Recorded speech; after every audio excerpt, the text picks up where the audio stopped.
Oxygen food and talk, তাই বাংলার ঘরে ঘরে মুখরোচক। আমি যে গাইতে পারি, আমি প্লেব্যাক করতে পারি, আমি গান গাইতে পারি এবং সুরে গাইতে পারি, সেটা যে মানুষ চিনেছেন আমাকে, তার কৃতিত্ব এই ভদ্রলোক। আজকে যে গানটা হয়েছে সেটা আমি এত আমার এখনো ভেতরে না এনার্জিটা এখনো নামেনি। সত্যি কথা, ওর সাথে কাজ করে এত আনন্দ, এটা একটা শিল্পী হিসেবে এর থেকে বেশি স্যাটিসফ্যাকশন কিছু হতে পারে। সৃজিতদা, কি চলছে অনির্বাণ দাকে নিয়ে? দেখলাম কিছু একটা গান গাওয়ানো হচ্ছে, কি ব্যাপার একটু যদি বলেন। একদমই যা নির্ভুল কি করে এটা আপনি গেস করলেন আমি বুঝতে পারছি না, যে এটা খুব কঠিন ছিল যে একটা সাউন্ড স্টুডিও, রেকর্ডিং স্টুডিওয়ে কানে হেডফোন নিয়ে কি করে যে বুঝলেন যে আমরা গান গাইছি। অদ্ভুত ব্যাপার না এটা? এটা হ্যাঁ, ঠিকই ধরেছেন, আমরা গানই করছিলাম একসাথে। আমাদের অ্যাকচুয়ালি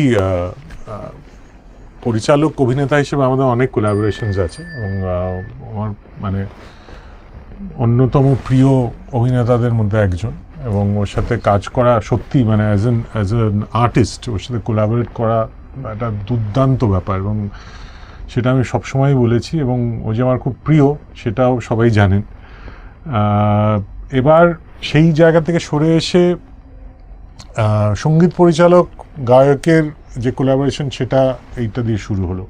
যদিও ও এর আগে আমার লেখা গান গেয়েছে, তুমি বদল হয়ে এসো, দুর্গ রহস্যতে, কিন্তু আমার সুরে আমার লেখা গান এই প্রথম ও গাইলো, এবং ওর ও তো সুকণ্ঠের অধিকারী তো বটেই, এছাড়াও ওর গায়কির মধ্যে একটা অদ্ভুত এনার্জি আছে, একটা অভিনয় আছে, একটা ড্রামা আছে।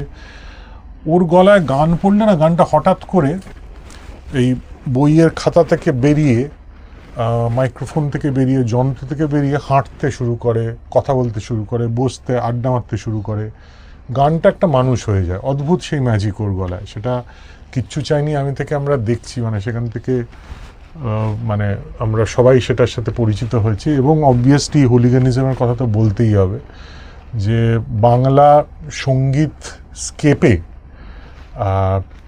ইদানিংকালের সবচেয়ে বড় ঘটনা হুলিগানিজম, এবং একের পর এক ব্রিলিয়েন্ট মিউজিক ভিডিওস, সংস, এবং সেটাও শুধু গানে থেমে থাকছে না, একটা পারফর্মেটিভ স্পেসে চলে যাচ্ছে। পারফরমেন্স, গান, বক্তব্য, হিউমার, সামাজিক বক্তব্য, শিল্প সব মিলেমিশে একটা দুর্দান্ত ব্যাপার হচ্ছে। এবং অবভিয়াসলি সেই মেজাজটা ওর গলায় ক্যারি করছে, এবং সেই জায়গায় ব্যাপারটা যারা একটু পারফর্মেটিভ লাইভ, যারা 90-এর দশকে যারা বড় হয়েছে তারা দেখেছে কবির সুমনকে কীভাবে একটা একটা পারফরমেন্সের জায়গায় একটা গানকে নিয়ে যাওয়া যায়। এবং হুলিগানিজম, ওই সুমনদা বা চন্দ্রবিন্দু, সেই যে ঘরানা, সেই ঘরানা যে পারফরমেন্স এবং সেইখানে যে বক্তব্য একটা গানের মাধ্যমে, গানটা একটা ইভেন্ট হয়ে উঠছে।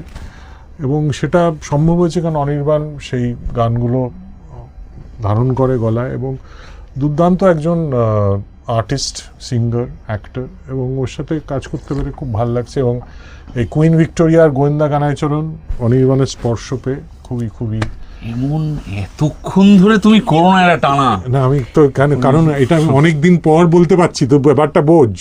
হ্যাঁ, অনেকদিন পর একসাথে তোকে পাশে নিয়ে কথা বলতে পারছি, এবং যেটা বাবা আমাকে ব্যালেন্স করার জন্য ঝগড়াঝাটির গল্প বলতে হবে। দশম অবতারে ঝগড়াঝাটি, সে তো লেট হয়ে গেছে, কেন এত দেরি করলি, তুই জানিস না নিজে পরিচালক তবু বুঝিস না, আমাকে ছেড়ে দিতে হবে বুমবাদাকে, তুই এখন মোজা পরার জন্য এত টাইম দিলে কি করে হবে, এসবও আছে।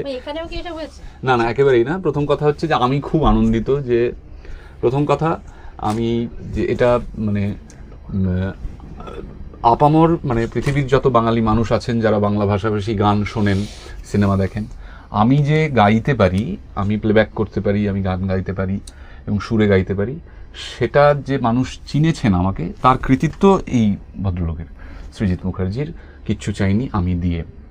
তারপরেই আমি আরও গান গাই, অন্যান্য ছবিতেও কিছু গান গাই, এবং সেই ভরসা বুকে নিয়েই আমরা একটা গ্রুপ ফর্ম করি। আমাদের গ্রুপে হুলিগানিজমে সবাই খুবই শিক্ষিত মিউজিশিয়ান, আমি ছাড়া। এবারে আমি যে সেখানে চালিয়ে যাচ্ছি সেইটার কারণ হচ্ছে এই পরিচিতিটা দেওয়ার পেছনে। এবং তারপরে সৃজিতদাই বললেন যে তুমি বদল হয়ে এসো, ব্যোমকেশের গান, যেখানে সৃজিতদার লেখা, সুর নয় কিন্তু সেইটা একটা মানে কিচ্ছু চাইনি আমি, তুমি বদল হয়ে এসো, তারপরে আজকের এই গানটা। তো কিচ্ছু চাইনি আমি 2018 2019 থেকে 2026, 7 বছরে দেখতে গেলে 3টে মানে অ্যাসোসিয়েটেড উইথ সৃজিত মুখার্জি।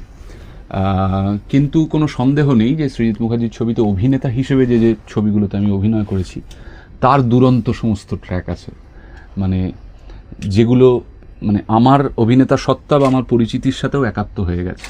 বাউন্ডুলে ঘুড়ির মতো গান, আবার ফিরে এলের মতো গান, হ্যাঁ, তো আমি আছির মতো গান, এগুলো সব মানে লেগে যায়, মানে অভিনেতাদের কেরিয়ারের সঙ্গে যে এটা ওর গান, এটা ওর গান, এরকমভাবে লেগে যায় আর কি। তো এইটা একটা চমৎকার জিনিস হয়েছে। আজকে যে গানটা হয়েছে সেটা নিয়ে এত মানে আমার এখনো ভেতরে না এনার্জিটা এখনো নামেনি, এত চমৎকার একটা কাজ হয়েছে।